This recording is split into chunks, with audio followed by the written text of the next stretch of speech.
Today's video is all about pistons. It's about spending the right amount of money today to save you thousands down the road. Stick around, we got a lot to get into.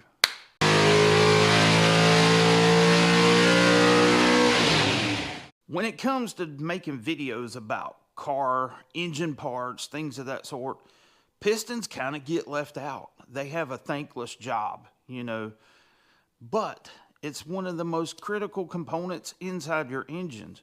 The cylinder heads and camshaft and induction, all of that gets the glory, but even piston rings here on YouTube with Lake Speed Jr. gets a ton of airtime.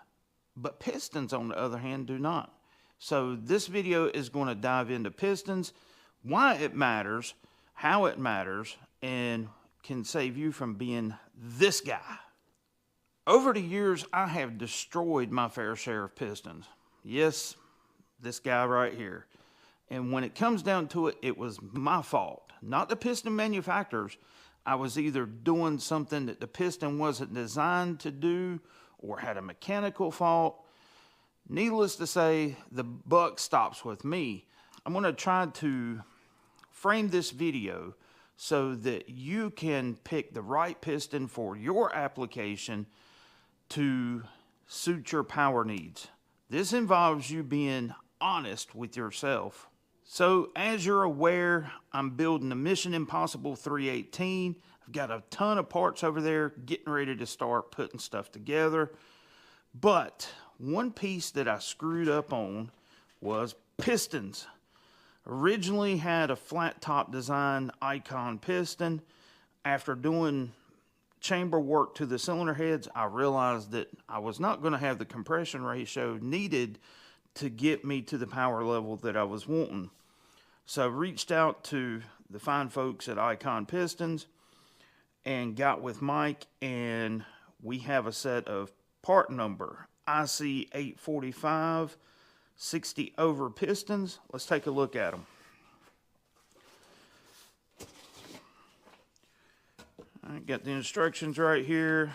You see that this is a 2618 alloy piston. We're going to talk about alloys here in just a minute.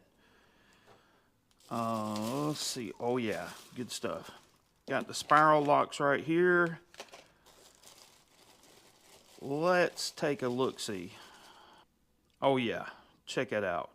We now have a dome piston for the 318.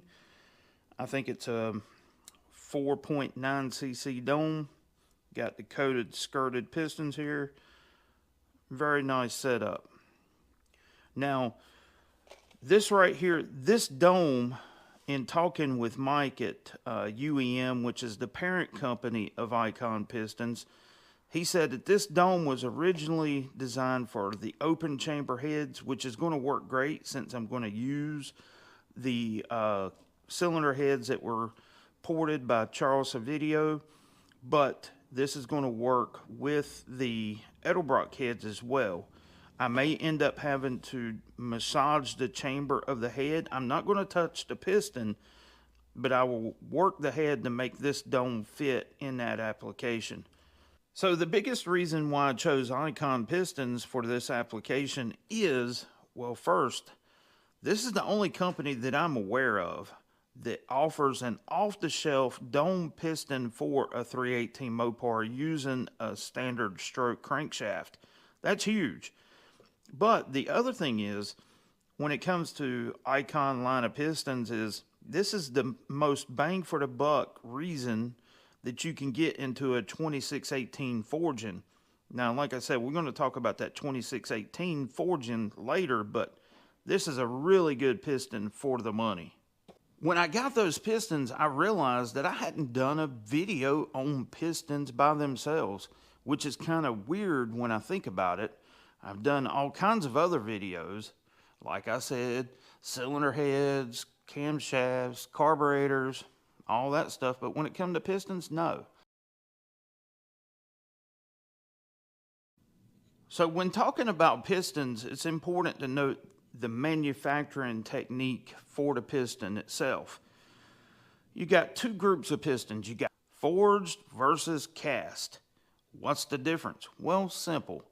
Cast pistons is just a mold of a piston, shape of a piston slug that molten aluminum is poured into, and then once it's finished, then it is machined to its final dimensions and shape. Cast pistons are really good in stock applications, making low horsepower, just run-of-the-mill grandma type engines. The next type of piston I want to talk about is called the hypereutetic piston. And basically, it is still a cast piston, but the alloy in which the piston is cast is different. It's a high silicone alloy, which means that is like 15 to 16% silicone that's added, and what that does is give additional strength to the piston, wearability. It's great piston design, and I've actually used them with great success. Now, there's going to be people out there that tell me, oh, I ran my 383 Mopar with a 300 shot of nitrous on cast pistons. That may be true. The difference, and what I attribute that to, is the design of the piston, the weight of the piston, the diameter, pin location. All of those things go into consideration as far as the strength of the piston and the wrist pin diameter. The thing about cast pistons and hypereutetics, most of them use a pressed pin. Pressed pin means that this wrist pin right here is actually pressed onto the connecting rod in its installation. And so you do see full floating, which means you have spiral locks or a C-groove retainer in there.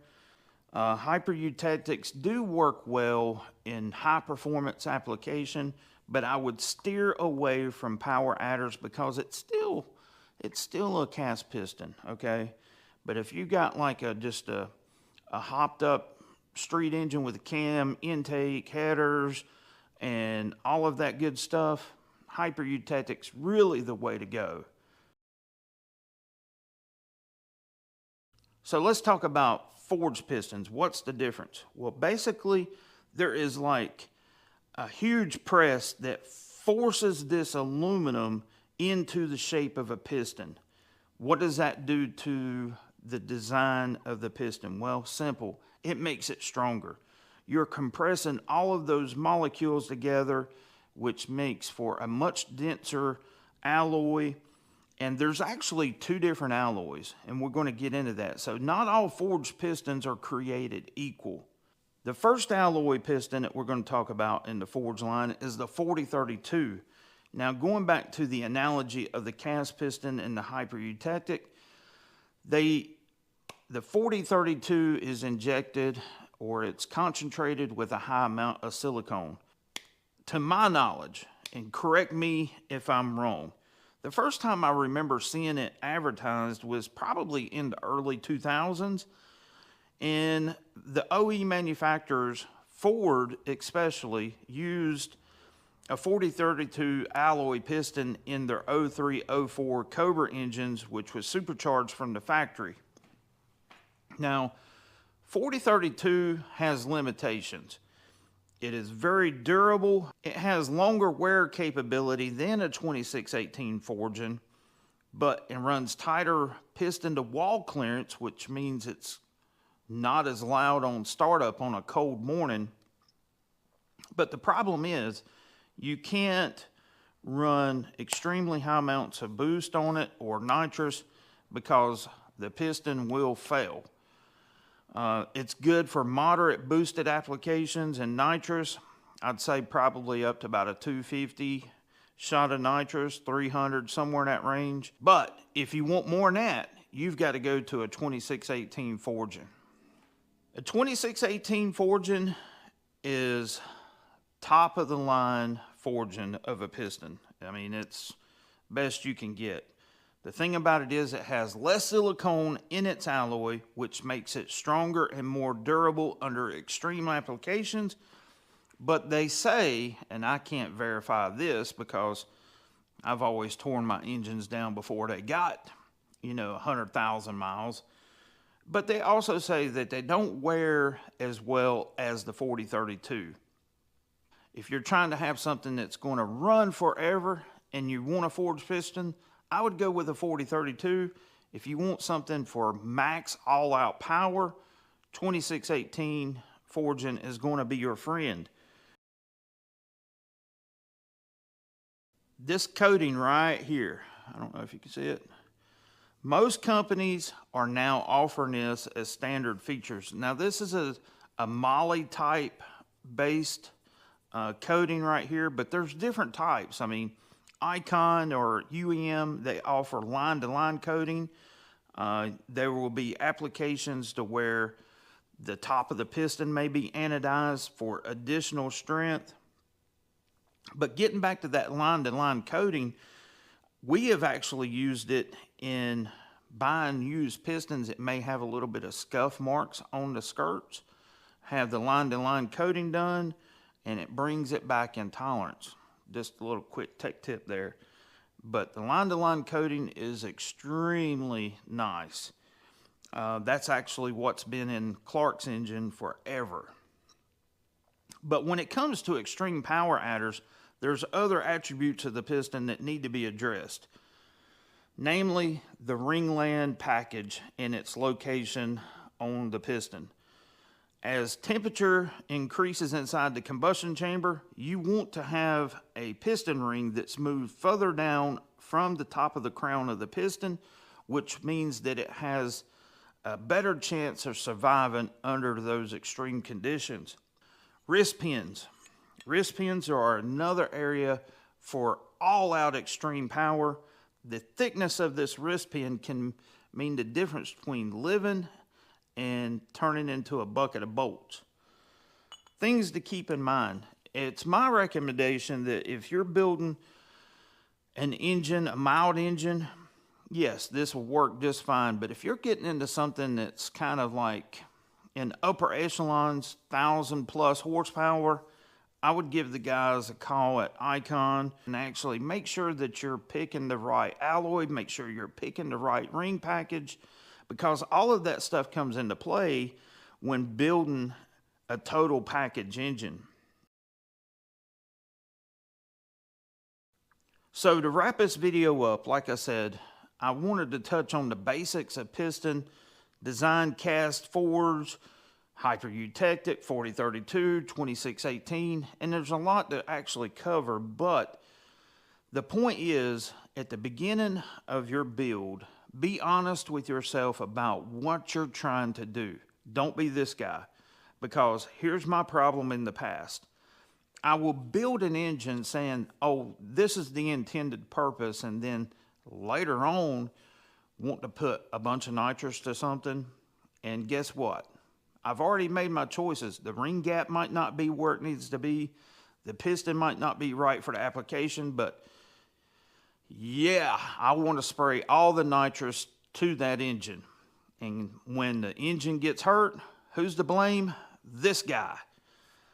Yeah, pistons. So basic, but yet so complicated.